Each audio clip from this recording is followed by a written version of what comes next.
నమస్తే welcome to BCN news నేను విజయలక్ష్మి ముందుగా ముఖ్యాంశాలు బర్డ్ ఫ్లూ పై ఆందోళన వద్దు చికెన్ గుడ్లను 100 డిగ్రీల ఉష్ణోగ్రత వద్ద ఉడికించి తీసుకుంటే వైరస్ ప్రభావం ఉండదన్న మంత్రి అచ్చెన్నాయుడు 9 నెలల్లోనే కూటమి ప్రభుత్వంపై తీవ్రమైన వ్యతిరేకత చంద్రబాబు పాలనలో అరాచకాలు ఆపకపోతే ప్రజలే సాగనంపుతారన్న మాజీ ఎంపీ గోరంట్ల మాధవ్ రాష్ట్రంలో శాంతి భద్రతల పట్ల పవన్ కళ్యాణ్ బాధ్యతలు తీసుకోవాలన్న శైలజానాథ్ యాత్రల పేరుతో తప్పించుకునే ప్రయత్నం చేస్తున్నారని విమర్శ ఆకివీడు మండలం సిద్ధాపురంలో శాస్త్రోక్తంగా శ్రీ పర్వతవర్ధిని సమేత రామలింగేశ్వర స్వామి ఆలయ పునఃప్రతిష్ఠ మహోత్సవం అధిక సంఖ్యలో పాల్గొన్న పరిసర గ్రామాల భక్తులు బర్డ్ ఫ్లూ పై ప్రజలు ఆందోళన చెందాల్సిన అవసరం లేదని వ్యవసాయ శాఖ మంత్రి అచ్చెన్నాయుడు స్పష్టం చేశారు.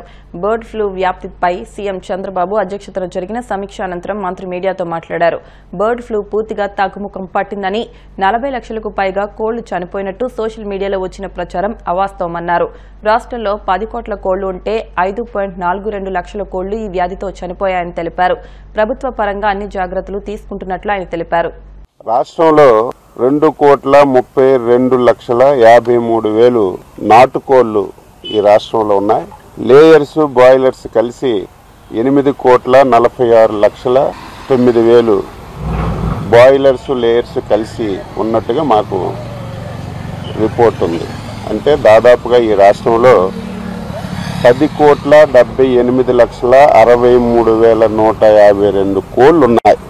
మనకి రాష్ట్ర ప్రభుత్వం ఉన్న దగ్గర సమాచారం ప్రకారం ఈ మధ్యకాలంలో ఏలూరు జిల్లా బాదంపూడిలో 2.2 లక్షల కోళ్లు చనిపోయినట్టుగా మాకు సమాచారం వచ్చింది. అదేవిధంగా వెస్ట్ గోదావరి జిల్లా వేల్పూర్లో 2.5 లక్షల కోళ్లు చనిపోయినట్టుగా సమాచారం వచ్చింది. ఎన్టీఆర్ జిల్లా గంపలగూడెంలో ఒక 7,000 కోళ్లు చనిపోయినట్టుగా సమాచారం వచ్చింది. వెస్ట్ గోదావరి జిల్లా కానూరులో 65,000 కోళ్లు చనిపోయినట్టుగా మాకు సమాచారం వచ్చింది.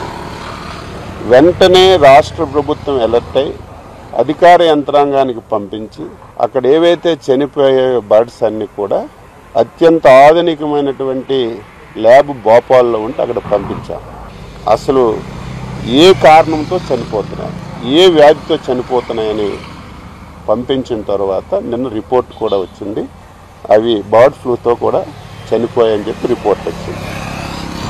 వెంటనే డిపార్ట్మెంట్కి అలర్ట్ చేసి మళ్ళీ ఈ పౌల్ట్రీల్లో ఇంకేమైనా మిగిలిన్నాయా అని చెప్పి పంపిస్తే 14,000 కోళ్ళు ఇంక మిగిలింటే ఒక 340 గుడ్లు ఈ 4 పౌల్ట్రీస్లో ఉంటే అవన్నీ తీసి మనమే చంపి పోర్చడం జరిగింది.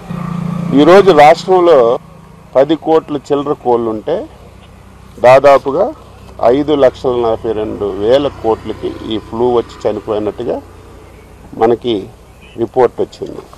5,42,000 టోటల్గా ఉన్నవి 10,78,00,000. సోషల్ మీడియాలో చాలా విపరీతమైన ప్రచారం వస్తుంది, మీడియాలో విపరీతమైన ప్రచారం వస్తుంది. 40 లక్షలు చనిపోయాయని కూడా ఈరోజు ప్రచారం వచ్చాయి. ఎక్కడ దాపరికి ఉండదు. 40 లక్షల కోళ్ళు చనిపోతే అవి పోడ్చాలంటే ఎంత పెద్ద గోతులు తవ్వాలి, ఎక్కడ దాపరికి ఉండదు కదా, ఫొటోస్ అయినా బయటకు వస్తాయి కదా. కానీ ప్రచారం జరుగుతుంది, దాన్ని నేను తప్పు పట్టడం లేదు. ఇదేంటంటే ఎప్పుడు కూడా తక్కువ టెంపరేచర్ ఉండేటప్పుడు ఇది వచ్చినటువంటి పరిస్థితులు ఎక్కడా ఉంటాయి. అయితే రాష్ట్ర ప్రభుత్వం ముందుగా మేల్కొని దీన్ని మనం ల్యాబ్కు పంపించాం. ఏవైతే ఈ పౌల్ట్రీస్లో వచ్చాయో ఆ పౌల్ట్రీస్ అన్నీ రెడ్ జోన్లోకి తీసుకొచ్చాం. ఆ పౌల్ట్రీస్కి దగ్గర ఉన్నటువంటి 10 కిలోమీటర్లో షాపులన్నీ కూడా క్లోజ్ చేయించాం. ముఖ్యమంత్రిగా పాలనలో తన అరాచకాలను ఆపకపోతే నియంతలు ముస్సోలిని గడాఫీలకు పట్టిన గతే చంద్రబాబుకు పడుతుందని మాజీ ఎంపీ గోరంట్ల మాధవ్ హెచ్చరించారు. తాడేపల్లిలోని వైసీపీ కేంద్ర కార్యాలయంలో ఆయన మీడియాతో మాట్లాడుతూ పాలనను గాలి కొదిలి అధికార దుర్వినియోగంతో దౌర్జన్యాలు దాడులతో సమాజంలో భయాందోళనలు పెంచేలా చంద్రబాబు వ్యవహరిస్తున్నారని మండిపడ్డారు. అవినీతి అక్రమాలే ఊపిరిగా కూటమి పాలన సాగుతోందన్నారు. కూటమి ప్రభుత్వం ఏర్పాటు కావడంతోనే రాష్ట్రంలో అత్యాచారాలు, హత్యలు, దోపిడీలు, దౌర్జన్యాలు పెరిగిపోయాయని, అతి తక్కువ కాలంలోనే ఇంత చెడ్డ పేరు తెచ్చుకున్న ప్రభుత్వం భారతదేశ చరిత్రలోనే లేదని దుయ్యబట్టారు. ప్రజాస్వామ్య ప్రభుత్వం అంటేనే పాలకపక్షం ఉంటుంది, ప్రతిపక్షం ఉంటుంది. ప్రతిపక్షం వాళ్ళు సోషల్ మీడియాను వేదికలుగా చేసుకుని విమర్శిస్తే వారిపైన ఏ రకమైన ఉక్కుపాదం ఈ ప్రభుత్వం మోపుతుందో మనం గమనించాలి. అదే కాకుండా ఈ రాష్ట్రంలో వైఎస్ఆర్ కాంగ్రెస్ పార్టీ జెండాను పట్టుకుంటే చేతులు నరుకుతాం, జగన్మోహన్ రెడ్డి అంట నడిస్తే కాళ్ళను నరుకుతాం.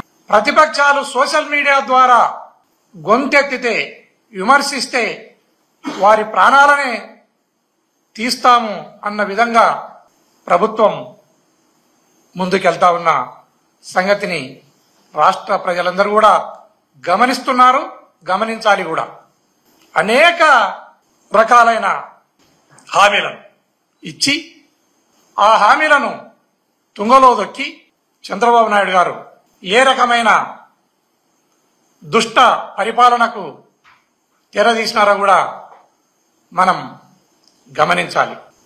ఈ రాష్ట్రంలో మనం గమనిస్తే ఇప్పటికి కూడా మొన్నటి వరకు ఎమ్మెల్యేలుగా పనిచేసిన వ్యక్తులు తాడిపత్రిలో పెద్దారెడ్డి అయితేనేమి, ఇటువైపు పిన్నెల్లి రామకృష్ణారెడ్డి గారు అయితేనేమి, ఈవెన్ ఈ రోజుకు అనంతపురం జిల్లాలో రామగిరి వైపు వెళ్లాలంటే పోలీసుల పర్మిషన్ తీసుకుని, పోలీసుల పర్మిషన్ లేకుండా అక్కడికి వెళ్లటానికి వీలు లేదు అనే ఆంక్షలను కూడా విధించిన సంగతి రాష్ట్ర ప్రజలందరూ కూడా గమనించాలని ఈ సందర్భంగా తెలియజేస్తున్నాను. ఎందుకంటే రామగిరి మండలం అనేది అది పాకిస్తాన్ బార్డర్ కాదు, లేదా చైనా బార్డర్ కాదు. అక్కడికి వెళ్లాలంటే ఖచ్చితంగా పోలీసు వారు అడ్డుకుంటున్నారు. అక్కడికి పోవటానికి పర్మిషన్ తీసుకోవాలి, మేము పర్మిషన్ ఇస్తేనే మీరు వెళ్ళాలి. ఏమి అంటే అక్కడ పరిటాల కుటుంబం నుంచి మీ ప్రాణాలకు హాని ఉంటది అనే మాటను మాట్లాడుతున్నారు పోలీస్ వ్యవస్థ. ఇంతటి దయనీయమైన పరిస్థితి ఎప్పుడు కూడా ఈ రాష్ట్రంలో లేదు. మనం ఈ రాష్ట్రంలో పల్నాడు ప్రాంతంలో గమనిస్తే బుల్డోజర్లతో పోలీసుల సమక్షంలోనే ఇండ్లను, మిద్దెలను కూల్చిన ఘటనలను కూడా మనం గుర్తు చేసుకోవాలి. ఈ మధ్యకాలంలోనే హరికెర అనే గ్రామంలో కర్నూలు జిల్లాలో పట్టపగులు దారుణాతి దారుణంగా వైఎస్ఆర్ కాంగ్రెస్ పార్టీ ప్రభుత్వ హయాంలో ఒక చిన్న ఉద్యోగిగా ఆయన ఉద్యోగంలో చేరితే ఆ ఉద్యోగాన్ని వదులుకుంటావా లేదా సస్తావా అని చెప్పి కళ్ళుల్లో కారం కొట్టి దారుణాతి దారుణంగా నరికిన ఘటనను కూడా మనం గుర్తు చేసుకోవాలి. రాష్ట్రంలో ఎక్కడ కూడా ప్రశాంతత లేనే లేదనేది కూడా మనం గమనించాలి.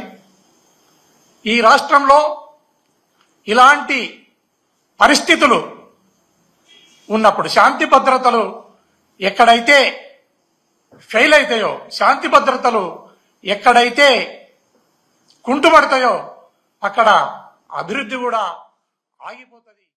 ఉప ముఖ్యమంత్రి పవన్ కళ్యాణ్ పై ఇటీవల వైసీపీలో చేరిన మాజీ మంత్రి సాకే శైలజానాథ్ కీలక వ్యాఖ్యలు చేశారు. యాత్రల పేరుతో డిప్యూటీ సీఎం తప్పించుకునే ప్రయత్నం చేస్తున్నారని విమర్శించారు.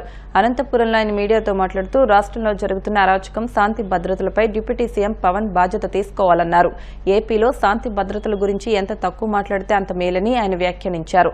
ఇంతకు ముందు సోషల్ మీడియాలో ఫేక్ పోస్టులపై పవన్ సీరియస్ కామెంట్స్ చేసిన తర్వాతనే పోలీస్ శాఖ తీవ్రంగా స్పందించింది. సోషల్ మీడియాలో తప్పుడు ప్రచారం చేసే వారిపై కేసులు నమోదు చేసి అరెస్టులు చేశారు. ఇప్పుడు శైలజానాథ్ శాంతి భద్రతలపై మాట్లాడుతూ పవన్ కళ్యాణ్ బాధ్యతలు తీసుకోవాలని వ్యాఖ్యలు చేయడం హాట్ టాపిక్ గా మారింది. ఆంధ్రప్రదేశ్ రాష్ట్రంలో ఎన్డీఏ కూటమి చంద్రబాబు నాయుడు నాయకత్వంలో సత్యదూరమైన హామీలు ఇచ్చి సత్యదూరమైన మాటలు అబద్ధాలు చెప్పి ఈ రోజున గద్దెనెక్కిన నేపథ్యంలో ఆంధ్రప్రదేశ్ రాష్ట్ర ప్రజలకు కష్టాలు రోజు రోజుకు పెరుగుతున్న కాలంలో ఎన్డీఏ యొక్క ఆర్థిక సామాజిక విధానాల్ని రాజకీయ విధానాలను ఎదుర్కోగలిగింది జగన్మోహన్ రెడ్డి నాయకత్వంలో ఉన్న వైఎస్ఆర్సీపీ పార్టీని నమ్మి ఇక్కడి నుండి ఎన్డీఏ కూటమిని ఎదుర్కోవాలి అనే ఉద్దేశంతో చేయడం జరిగింది. రాజకీయాలు అన్నది అందరికీ చెప్పాలనుకున్నా ఈ జిల్లాలోను ఈ రాష్ట్రంలోను కూడా రాజకీయాలన్నది ప్రజల సంక్షేమం కోసమే కానీ ఏదో ప్రతీకారాల కోసం కాని సంగతి అధికార పక్షం గుర్తుపెట్టుకోవాలి. మిమ్మల్ని గెలిపించింది మీరు సూపర్ 6 అమలు చేస్తారని, సూపర్ 6 అమలు చేయలేని డబ్బులు లేవని మాట్లాడిన బాబు గారు, సీఎం గారు గౌరవంగా అడుగుతా ఉన్నాం మిమ్మల్ని, మాట ఇచ్చేటప్పుడు మీకు ఆ మాత్రం గుర్తు లేదా? మీ దగ్గర పైసలు ఉన్నాయో లేదో ఆలోచన లేదా? ఆలోచన లేకుండా మీరు మాట ఇచ్చింటే మమ్మల్ని మాయ చేద్దామని, మోసం చేద్దామని, ఒకవేళ ఇప్పుడు చేయకూడదు అనుకుంటే మీరు మాకు చేయకూడదనే కోరిక ఉండడం వల్ల తప్ప ఇంకోటి కాదని నేను బలంగా నమ్ముతా ఉన్నా. మీరు ఆ రోజు ఎన్నికల్లో చెప్పారు కదా 12 లక్షల కోట్ల రూపాయలు జగన్మోహన్ రెడ్డి గారు అప్పులు చేశారు అని చెప్పేసి, అదే అసెంబ్లీలో మళ్ళీ 6.5 లక్షలకి 7 లక్షలకు కుదించి దాదాపు 7 లక్షల కంటే తక్కువ కోట్ల అప్పు ఉన్నాయని చెప్పారు కదా. అంటే అచ్చంగా మీకు ఇప్పుడు 4 లక్షల కోట్లు 5 లక్షల కోట్లు లాభం వచ్చింది కదా. ఆ లెక్కల్లోనే సూపర్ 6 అమలు చేయడానికి సంవత్సరానికి 45,000 50,000 కోట్ల ఖర్చు అవుతాయని మీ లెక్కలు చెప్పారు కదా. ఆ లెక్కన 10 సంవత్సరాలు చెప్పొచ్చు 5 లక్షల కోట్లు అయితే. 3 లక్షల కోట్ల అనుకున్నా కానీ ఏ సంవత్సరం కూడా ఇబ్బంది లేకుండా ఆఖరికి సూపర్ 6 అమలు చేయొచ్చు. మీరు దయచేసి ప్రజలకు ఇవ్వాలంటే మీకు కష్టంగా ఉంటుంది. కేవలం పేరు ప్రఖ్యాతులకి ఫోటోల కోసం మాత్రం మీరు కార్యక్రమాలు చేస్తారు. అట్లా కాకుండా తక్షణం సూపర్ 6ని అమలు చేయాలి.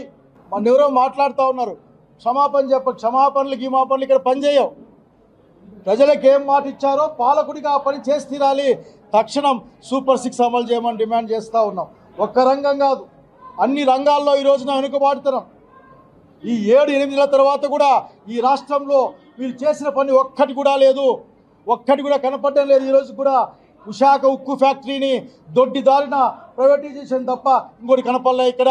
ఆ రోజు జగన్మోహన్ రెడ్డి గారి పరిపాలనలో ఉన్నప్పుడు విశాఖ ఉక్కు ప్రైవేటీకరణ చేయరాదని అసెంబ్లీలో తీర్మానం చేయడానికి కారణానే ఇంతవరకు ఆగిన సంగతి ఇక్కడ గుర్తు చేస్తూ ఉన్నాం. కనుక సత్యదూరంగా అబద్ధాలతో ఎంతో కాలం జీవితాన్ని తీసుకెళ్ళలేరు. శాంతి భద్రతల గురించి తక్కువ మాట్లాడుకుంటే చాలా బాగుంటుంది అనుకుంటా ఉన్నాను. నాగరికి నేను ఒక్కటే అందరినీ కోరుకున్న మాట ఒక్కటే, పరిపాలన కోసం ప్రభుత్వాలు ఉంటాయి. పరిపాలన అంటే ప్రజల సంక్షేమం, అట్లాగే సంఘంలో శాంతి, అట్లాగే అందరూ కూడా ధైర్యంగా బతికే ఒక రోజు ఉంటాయి తప్ప భయపడుతూ ఉండే కాలాన్ని తెచ్చే మీ ప్రయత్నం మంచిదిగా అని చెప్తున్నాం. ఎదుర్కోవడానికి వైఎస్ఆర్సీపీ కార్యకర్తల సహకారంతో వాళ్ళతో కలిసి ఖచ్చితంగా మీ విధానాలు ఎండగడతామని తెలియజేస్తూ ఉన్నాం. ఈరోజు ఆంధ్రప్రదేశ్ రాష్ట్రంలో ప్రజల కోసం మాట్లాడాలి. ఈరోజు ఎవరు మాట్లాడినా మెడికల్ కాలేజ్ చూసాం, కళ్ళు ఎదురుగా విశాఖ ఉక్కు ఫ్యాక్టరీ ప్రైవేటీకరణని వ్యతిరేకిస్తూ ఉన్నాం. పోలవరం ఎత్తు తగ్గించి రాయలసీమకు జరిగే అన్యాయాన్ని గుర్తుపెట్టుకుని ఆఖరికి మీ నడవడిక మంచిది కాదు. మీ యొక్క కుట్రలు కుతంత్రాలను ఎదుర్కోవడానికి మేము పనిచేయాల్సి సిద్ధంగా తెలియజేస్తూ ఉన్నాం. అనంతపురం జిల్లా ఆ రోజున ప్రాజెక్ట్ అనంతాన్ని అన్ని పార్టీలతో ఏర్పాటు చేశాం. నేను కోరుతా ఉన్నా ఈ రోజున ఆ పేరు కాకుండా ఇంకొక పేరు, ఈ జిల్లా సమగ్ర అభివృద్ధి కోసం ఒక ప్రణాళిక చేయాల్సిందిగా ఇక్కడ ఉన్న అధికార పక్షాన్ని కోరుతా ఉన్నా. ఇంకొక హుంకరింపులకో బెదిరింపులకో మాత్రం ఉండకూడదనే విజ్ఞప్తిని మేము ముందుకు. ఇప్పుడు కాసేపు ప్రకటనలు.